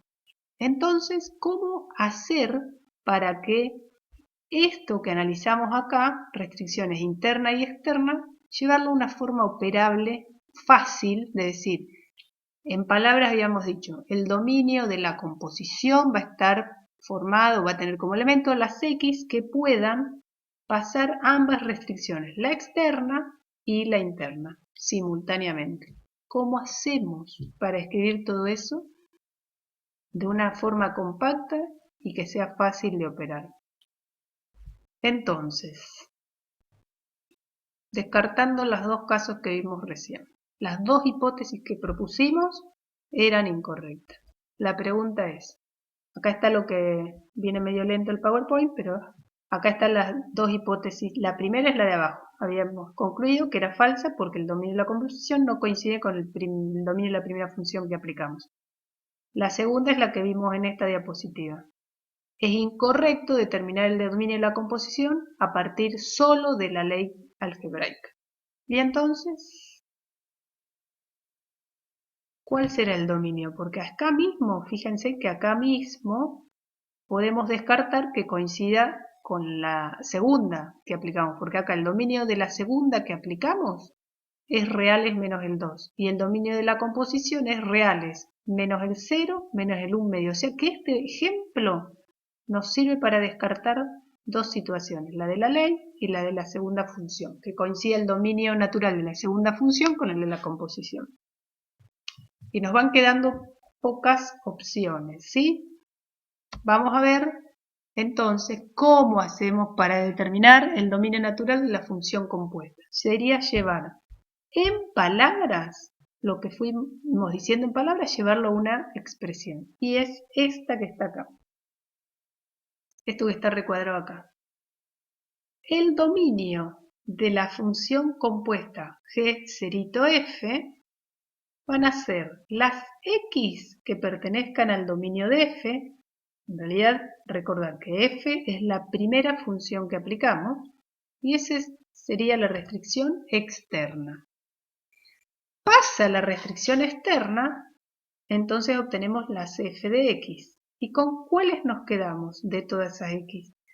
Las x tales que las imágenes de esas x obtenidas por f, es decir, pasaron el primer vagón del tren, y las imágenes de esas x a través de f tienen que ser elementos del dominio de la segunda función. Y esto que está detrás del tal que sería la restricción interna. Entonces, recuerden que en la notación de conjunto va el nombre del conjunto, que en este caso sería dominio de G cerito F, un igual, una llave. Llave de apertura y llave de cierre. El tal que está acá. Antes de tal que, ¿qué elementos va a tener el conjunto? En este caso son las X del dominio de F, pero nos quedamos con todas las X del dominio de F. Solamente nos quedamos con las X del dominio de F, cuya imagen a través de F también sea elemento del dominio de G. Y esa es la forma más reducida de escribir toda la discusión que estuvimos haciendo entre 7 diapositivas. Ese sería el dominio de la composición. Entonces, ¿cómo definimos el dominio de la composición? ¿Cómo hacemos en la práctica? Hallamos la ley de G cerito F. Para hallar el dominio de la composición G cerito F, hallamos la ley algebraica. Hallamos el dominio natural de esa ley. ¿Sí? Esa sería la restricción interna. Calculamos las X para los cuales dicha ley puede ser aplicada o calculada y la llamamos dominio de esa ley. Hallamos el dominio natural de la primera función que se aplica. En este caso, la primera que aplicamos es f. Este sería la restricción externa. Y si dijimos que es condición necesaria que se cumplan ambas, pero no por separado, es necesario y suficiente que se cumplan ambas simultáneamente. Y en matemática, cuando hablamos de simultáneamente, usamos el símbolo de intersección, que este lo vienen viendo desde hace mucho. Esta U dada vuelta, intersección. Simultáneamente nos vamos a quedar con los valores de variable independiente que pertenezcan al dominio de la ley y al dominio de la primera función que aplico. El dominio de la ley estaría vinculado con la restricción interna del proceso de composición y el dominio de la primera que aplico estaría vinculado con la restricción externa. Entonces, vamos a hacer un par de ejemplos simples como para ir cerrando con este tema. Por supuesto que después en las actividades de la guía la complejidad es bastante, digamos, estos son ejemplos que sirven para ir desarrollando la teoría, pero ustedes habrán visto que después esto se puede hacer muy variado, ¿sí? Fíjense estos ejemplos, que en realidad si van siguiendo los PowerPoint, cada PowerPoint cierra con una idea y deja la punta abierta como para comenzar el PowerPoint siguiente. En este caso nos dice, en esta diapositiva, hallar la ley de las siguientes composiciones. Primer ejemplo, componemos R8 cerito S8. Primero aplicamos S8 porque es la última que escribimos. S8, ¿qué hace? A cada valor que ingresa le asigna como imagen aquel que se obtiene de sumar 8 al valor que ingresa. Entonces ingresa una X, sumamos 8, sale X más 8. Después aplicamos R8. R8 que sale, a cada valor que ingresa le resta 8 y se lo asigna como imagen. Si ingresa X más 8, le resta 8, sale X. ¿Qué ocurre acá?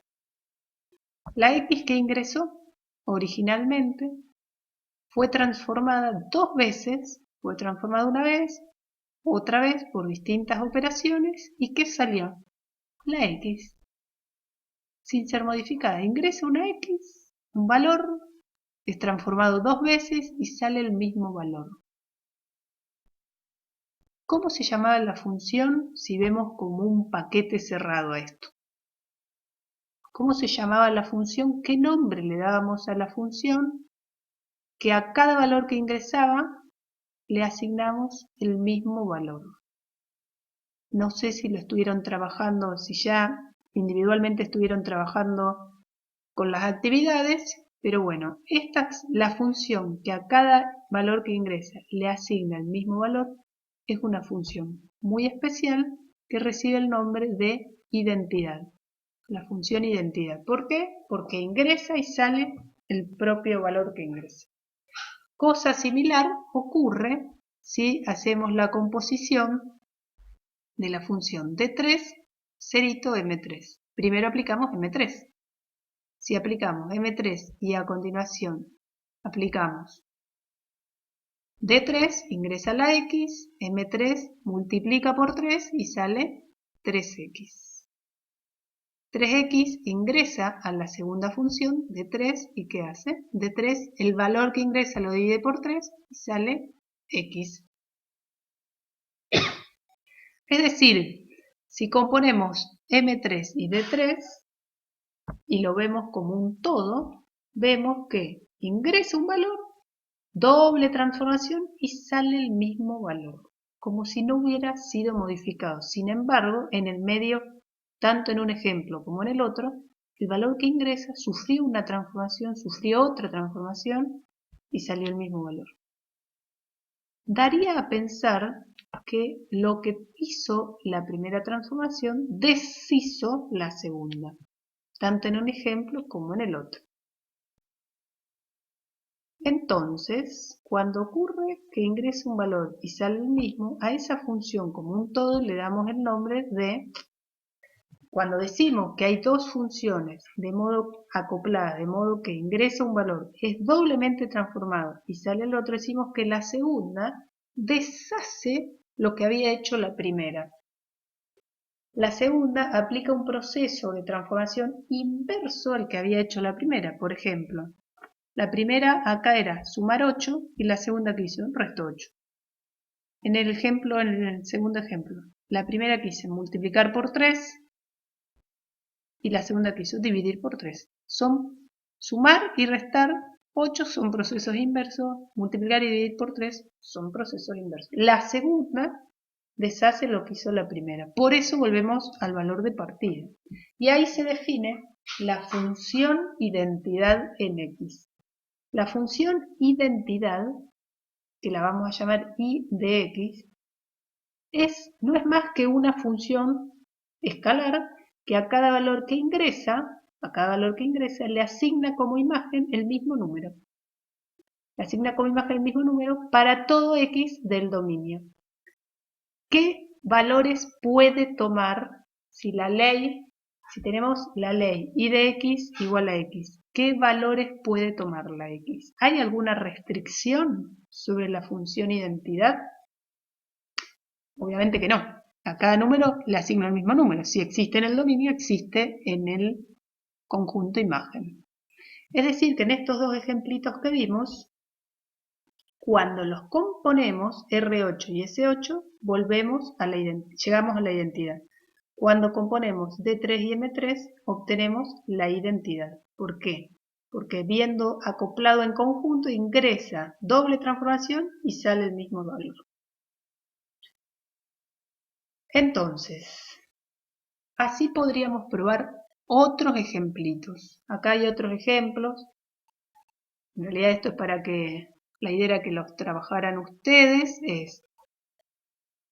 Si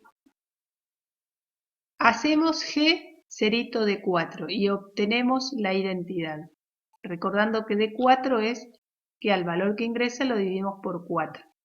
¿Qué función debe ser G? ¿Qué ley debe tener G para que al componerla con D4 nos dé la identidad? Ese es el primer ejemplito que era para que trabaje. Acá tenemos G compuesta R7, nos da la identidad. R7 es resto 7 el valor que ingresa. ¿Qué operación debe ejercer G para que compuesta con R7 me dé la identidad?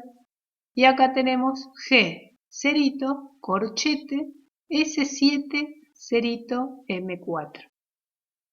Toda esa composición de composición nos da la identidad. Ingresa un valor de X, multiplicamos por 4. Sale 4X, sumamos 7. Entonces nos queda lo que está dentro del paréntesis, 4X más 7. A 4X más 7 le aplicamos G y sale la X. Entonces, ¿qué operación debe hacer G? Ustedes váyanselo escribiendo en un papel para que haciendo G cerito 4X más 7 me devuelva la identidad. Ponen pausa, lo piensan y en definitiva la función G, que es la función incógnita, debe deshacer lo que hicieron la función S7 y M4, pero en el proceso inverso. Si este corchete nos había quedado 4X más 7, ¿qué vamos a tener que operar en G? Primero restar 7 y después dividir por 4, porque queremos deshacer lo que hizo el corchete, lo que hizo la primera función. Entonces, ¿cuál es la función G? Es lo inverso de multiplicar por 4 y luego sumar 7. Entonces, restamos 7 y dividimos por 4. Por eso, G, la función incógnita en el tercer ejemplo, primero tenemos que restar 7, lo escribimos al final, y después dividir por 4. Entonces, habíamos tenido 4x más 7, si le restamos 7 nos queda 4x, si lo dividimos por 4 nos queda x. Y acá está todo ese procedimiento, lleva tiempo, pero es un ejemplito bastante simple que de manera intuitiva y mental es lo que hacen lo que hacemos cuando estamos trabajando con ecuaciones. Vamos operando algebraicamente, mentalmente, decimos resto, miembro a miembro, divido, miembro a miembro, sumo, bueno. Y ese sería un ejemplo de cómo obtener una función que deshaga lo que hizo otra. Y esta va a ser la pregunta de cierre que quedará para que reflexionen. Si es que no estuvieron viendo ya las otras diapositivas, si se adelantaron ya tienen la respuesta, por supuesto, ¿no? Pero siempre dejamos una preguntita abierta. La preguntita en este caso es, ¿será siempre posible esto? Es decir, para cualquier función que ustedes se imaginen, ¿siempre se podrá hallar una función que deshaga lo hecho por la primera? Porque estos ejemplos que vimos, suma, resta, multiplicación, división. La pregunta es, ¿para cualquier función que se aplique podremos encontrar alguna que deshaga lo que hizo la primera función? Bueno, si no vieron la diapositiva que siguen, mejor y traten de reflexionar sobre esta pregunta. Y si ya la vieron, traten de profundizar con todo lo que vimos en los videos, ¿sí? Bueno, por ahora sería todo.